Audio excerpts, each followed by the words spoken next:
नमस्कार, मैं योगेश राणा।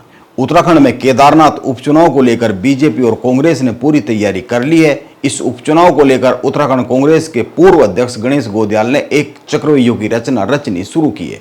गणेश गोदियाल ने मुख्यमंत्री पुष्कर सिंह धामी से 3 मांग की है। गणेश गोदियाल ने यह मांग करने से पहले मुख्यमंत्री पुष्कर सिंह धामी की खूब तारीफ की, इसके बाद ये मांग की। गणेश गोदियाल द्वारा दिल्ली में केदारनाथ मंदिर के निर्माण को रुकवाने पर पहले धामी की तारीफ, इसके बाद 3 मांगे। इसे राजनीतिक बिसात पर चली गई एक गंभीर चाल के तौर पर देखा जा रहा है।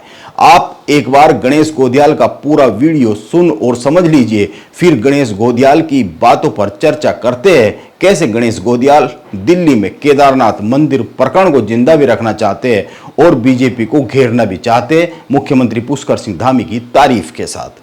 माननीय मुख्यमंत्री जी, ये अच्छी बात है कि आपका प्रभाव है और आपका प्रभाव ही हमारी ताकत है।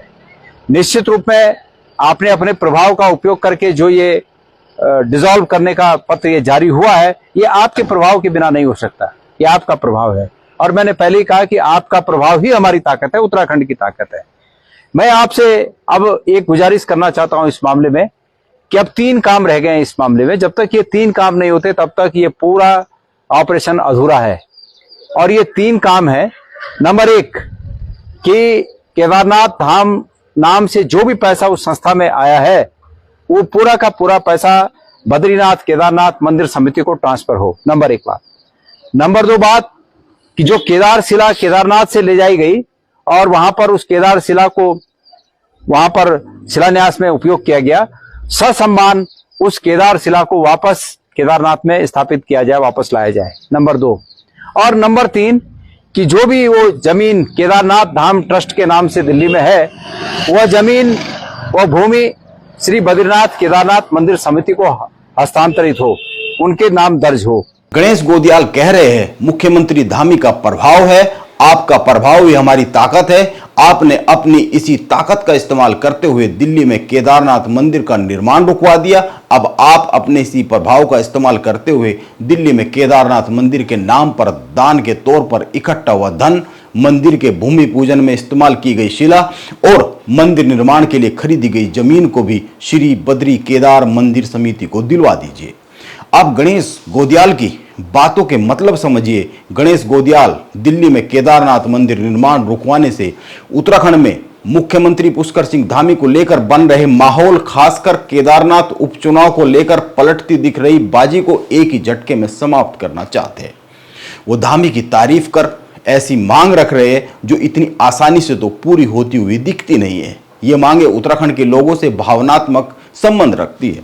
केदारनाथ घाटी से लेकर जाई गई शिला तो आसानी से वापस आ सकती है, लेकिन अगर ये आसानी से वापस आ भी जाती है तो भी एक सवाल उठ खड़ा होगा, आखिर इस शिला को केदार घाटी से लेकर ही क्यों जाने दिया गया उत्तराखंड सरकार ने।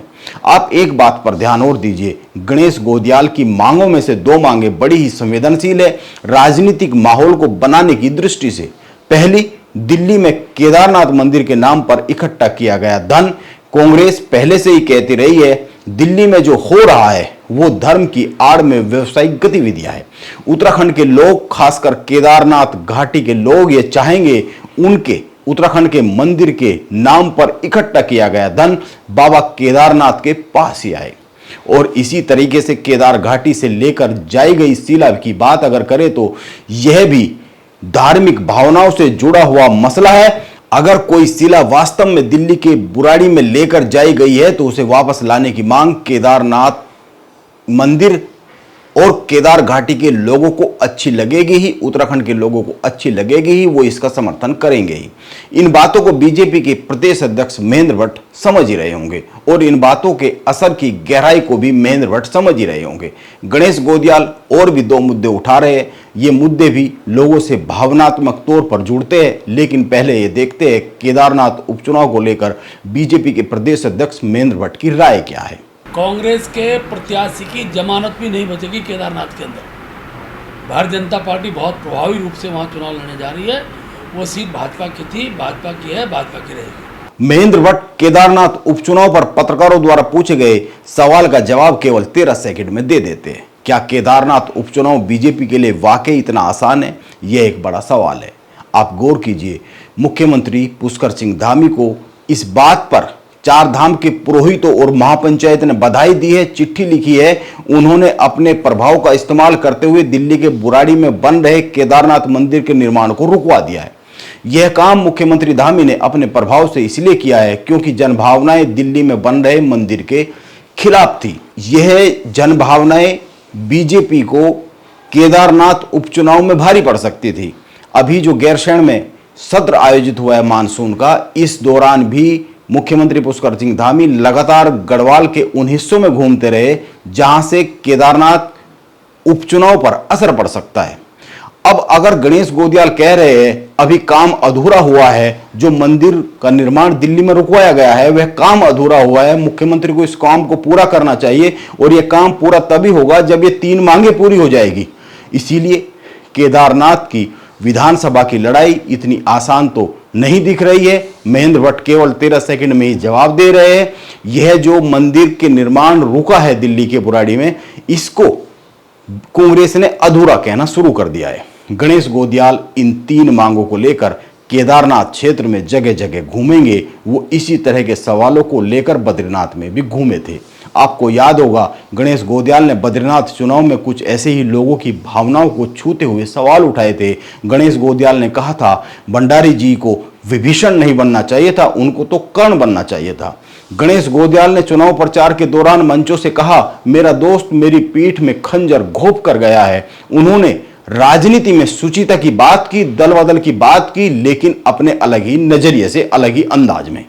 इन बातों का जनता में असर हुआ, परिणाम बीजेपी के खिलाफ चला गया। हालांकि बद्रीनाथ चुनाव को हारने में बीजेपी की अंदरूनी राजनीति भी एक कारक रही है। यह बात बाद में उड़ी अफवाह और पार्टी प्रदेश कार्य समिति की बैठक में हुई बयानबाजी से साबित भी हो गई। और फिर अभी गढ़वाल में बीजेपी के भीतर कुछ उलझने भी साफ साफ दिखती है। इसी के साथ गणेश गोदियाल कुछ भावनात्मक राजनीतिक चालें चल रहे हैं। आप एक बात पर और गौर कर लीजिए, अभी गैरसैंण में हुए विधानसभा सत्र में विधायकों के भत्ते और वेतन बढ़ाने की जानकारी सामने आई। इसके बाद गणेश गोदियाल ने अपने सोशल मीडिया पेजों पर एक वीडियो संदेश जारी कर दिया। उन्होंने कहा जिस राज्य में 6 से 8 हजार रुपये में नौकरी कर रहे लोग हैं, उस प्रदेश में एक पूर्व विधायक होने के नाते में इस बढ़ोतरी को नहीं लूंगा। आप उनकी बात सुनिए।